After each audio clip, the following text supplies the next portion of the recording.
हमारे साथ मौजूद हैं इम्तियाज़ अहमद पंचमालदार साहब। अब क्या राय है आपकी? आप भी 2-3 दिनों से काफ़ी मशगूल और मसरूफ़ रहे हैं, मुख्तलिफ़ ग्रुपों में आपका बैठना-उठना हो रहा है, तो ऐसे मौके पर आप क्या कहना चाहेंगे अंजुमन इलेक्शन को लेकर? अस्सलाम वालेकुम वरहमतुल्लाहि वबरकातुहू। कुछ दिनों से जब से इलेक्शन ऐलान हुआ है अंजुमन का, तो बहुत सारे चर्चे भी हो रहे हैं, बातें हो रहे हैं, मशवरा चल रहे हैं। मगर ये आज अफसोस जाहिर करना पड़ रहा है मुझे, क्योंकि पिछली बार तकरीबन 1 साल का अरसा हो गया यही अंजुमन का इलेक्शन अनाउंस हुआ था, और बहरी कप दरगाह की वजह से किसी ने नॉमिनेशन नहीं भरी, तो 1 साल मुलतवी हो के फिर से अब इलेक्शन अनाउंस हुआ। मगर ये जितने भी ग्रुप्स बन रहे हैं, जितने सीनियर लोग और खड़े हो रहे हैं इलेक्शन के लिए, ये मुझे नहीं लगता कि ये कभी नौजवानों को आगे आने देंगे।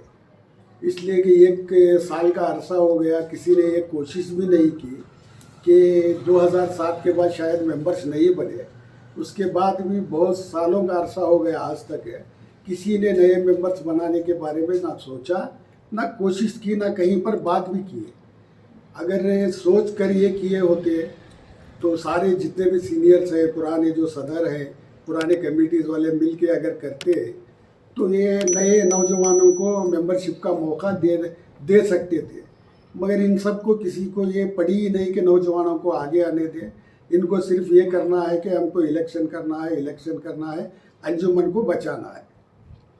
खुद को बचाने में लगे हुए हैं, बात बोलते हैं कि अंजुमन को बचाना है। अगर नए मेंबर्स, इनको डर है कि नए मेंबर्स बनाएंगे तो अंजुमन में इनका इख्तिदार नहीं रहेगा, तो ये खुद बचा रहे हैं अपने आप को, कह रहे हैं कि अंजुमन बचाना है। तो ये नए मेंबर्स बनाना ज़रूरी था, और नौजवानों को ये बात समझनी भी चाहिए कि कोई भी सिर्फ ये कहता है कि नौजवानों को आगे आना चाहिए। अब जैसा कि अक्सर ये कहा जाता है 4-4.5 लाख मुसलमानों की, हुबली के मुसलमानों की अंजुमन है।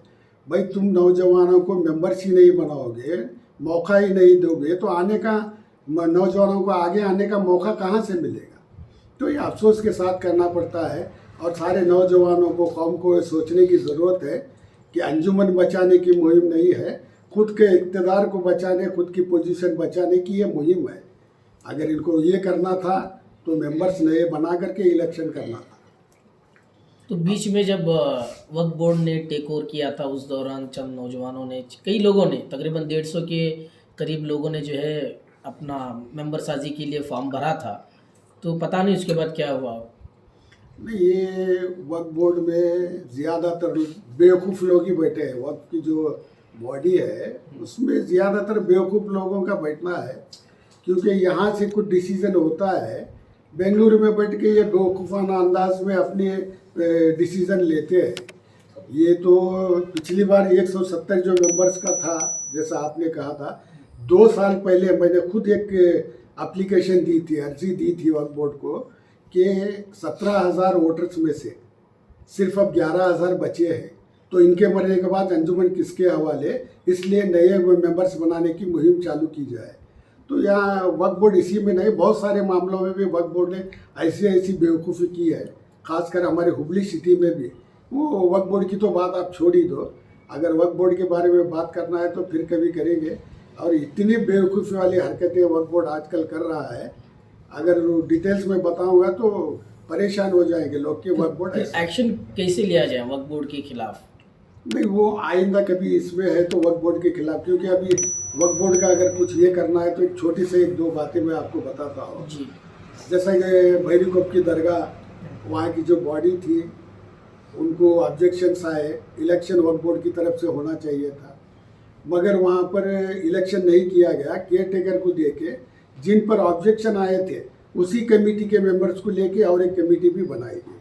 उसी तरह सैयद पदेशा दरगाह का, इंडीपम में जो दरगाह है, वहाँ का भी इशू चला था, तो केयर टेकर को वहाँ भी ये किया गया, बेलगाम के कोई ऑफिसर है, उन्होंने आके चार्ज लिया, तो इलेक्शन कराने नहीं दिए। फिर ये बेवकूफ़ लोग बेंगलुरु में बैठ के, बोर्ड के मेंबर्स हो, हाँ, ये सारे लोग बैठ करके उसी केयर टेकर को, जिसने चार्ज लिया, बगैर उनकी इतला के फिर किसी को लेकर के वहाँ पर एडमिनिस्ट्रेटर बता के और एक कमेटी बना दी। तो ये उनको वक्फ पकड़ा बोर्ड क्यों है। नहीं जा रहा, उनके खिलाफ कार्रवाई क्यों नहीं हो रही? खैर ये तो छोड़िए, मामला वक्फ बोर्ड का अलग है। अंजुमन में जो जितने ग्रुप्स बन रहे हैं उसमें आप किसके साथ हैं, किसका साथ देना चाह रहे हैं? नहीं, मुझे तो लगता है कोई काबिल है ही नहीं, किसी का साथ नहीं, खास करके सदर के जो पोस्ट के लोग हैं। आप खैर जाइए ना, आप कह रहे हैं कि कोई काबिल नहीं, आप हैं काबिल शायद, आप क्यों नहीं, नहीं? मैं अगर खड़ा रहूँगा तो फिर वो अलग ही ये होगा। उस बात को छोड़े, ये सोचे कि मैंने कहा कि जितने भी ग्रुप्स के सदर के लिए लड़ रहे हैं वो काबिल लोग ही नहीं है, सदर के काबिल ही नहीं है। क्योंकि यहाँ पर ये कहा जाता है कि अंजुमन इस्लाम है, तो यहाँ इस्लाम वाली क्या दिखती है बात? सिर्फ ये ईद का चांद दिखा, उसका चांद दिखा, ये ऐलान होता, या निके के ये हक बाब लेते ये ऐलान होता।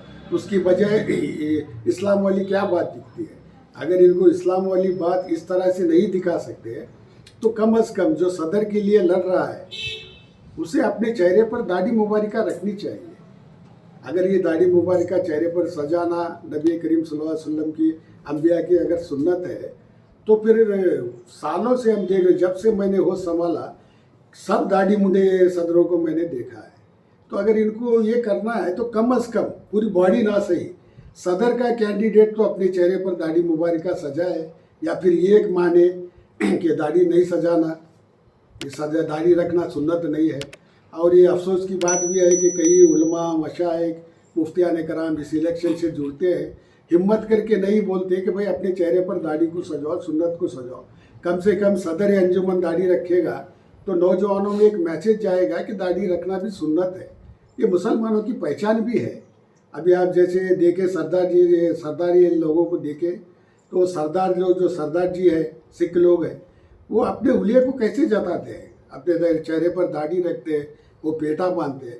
तो हमें क्या शर्म है? कम से कम पूरी ग्रुप ना सही, सदर का जो कैंडिडेट है उसको तो अपने चेहरे पर दाढ़ी मुबारका रखनी चाहिए। कोई अगर दाढ़ी वाले शख्स सदर के लिए खड़ेंगे तो शायद आप उनको सपोर्ट करेंगे, उनकी दाढ़ी देख। नहीं, हाँ खड़ेंगे तो सपोर्ट भी करेंगे। मैं ये भी कह रहा हूँ, अब जितने भी लोग हैं, अगर वो प्रेसिडेंट की पोस्ट के लिए लड़ रहे, अब तक दाढ़ी नहीं रखी वो और बात है, अब कम से कम इरादा तो करें कि इसके बाद हम दाढ़ी मुबारका रखेंगे, शेविंग नहीं करेंगे। कम से कम इतना तो इरादा करें। अगर ये भी नहीं कर सकते तो जितने ग्रुप्स पार्टिसिपेट कर रहे हैं उनको छोड़ के बाकी मेंबरों को ये सोचना पड़ेगा कि अंजुमन इस्लाम है क्या सिर्फ अंजुमन है। कम से कम सारे वोटर्स को, जितने ग्रुप्स पार्टिसिपेट कर रहे हैं उनको छोड़ के सारे वोटर्स को ये सोचना पड़ेगा कि कम से कम सदर अंजुमन तो एक दाढ़ी वाला हो। मैं ये नहीं कह रहा कि किसी दाढ़ी वाले को ला कर ही सदर अंजुमन की पोस्ट के लिए खड़ा करे। जितने खड़ने की उम्मीद करके नॉमिनेशन करेंगे वो लोग तो कम से कम आज से इरादा तो करो कि अपने चेहरे पर हम दाढ़ी मुबारका रखेंगे, ये नबी करीम सल्लल्लाहु अलैहि वसल्लम सारे अंबिया की सुन्नत है, इसको हम अदा करेंगे, ये इरादा तो करो। अगर ये भी नहीं कर सकते तो कोई भी प्रेसिडेंट के लिए इसमें कॉन्टेस्ट ना करे, और कम से कम एक ऐसे एक काबिल दाढ़ी वाले, चेहरे पर दाढ़ी मुबारका वाले मुतवल्ली को चुने, काबिल और दाढ़ी मुबारका वाले मुतवल्ली को चुने। कोई ग्रुप से सदर की पोस्ट कॉन्टेस्ट ना करे, उस मुतवल्ली को ला करके सारे मिलके उसको प्रेसिडेंट बना के छोड़ दें, वरना ये यही होगा। बहुत सारे नुकसान देखे भी हैं, और लोगों को भी ये बात समझनी चाहिए कि अंजुमन इदारा, इसमें हद से ज़्यादा सियासत का फ़ायदा ही लेने के लिए लोग आते हैं। तो इस बार कॉन्टेस्ट करने वालों को छोड़ के बाकी वोटर्स से मेरी गुजारिश है कि जितने भी लोग आएंगे पकड़ो, पूछो कि कम से कम सदर अंजुमन का जो इलेक्शन लड़ रहा है तुम इसके बाद दाढ़ी को ना निकालो, दाढ़ी मुबारका रखो अगर सुन्नत है तो। अगर सुन्नत नहीं है तो कम से कम बताओ कि ये सुन्नत नहीं है, लोगों में ये जाहिर तो करो। अगर सुन्नत है तो दाढ़ी रखो, और इसमें उलमा मशाइकों को भी आगे आना, इस चीज़ को बोलना चाहिए, वरना ना बोलते रहेंगे तो ऐसे दाढ़ी मुंडों की सदारत में अंजुमन चलती रहेगी, नाम बोलेंगे अंजुमन इस्लाम।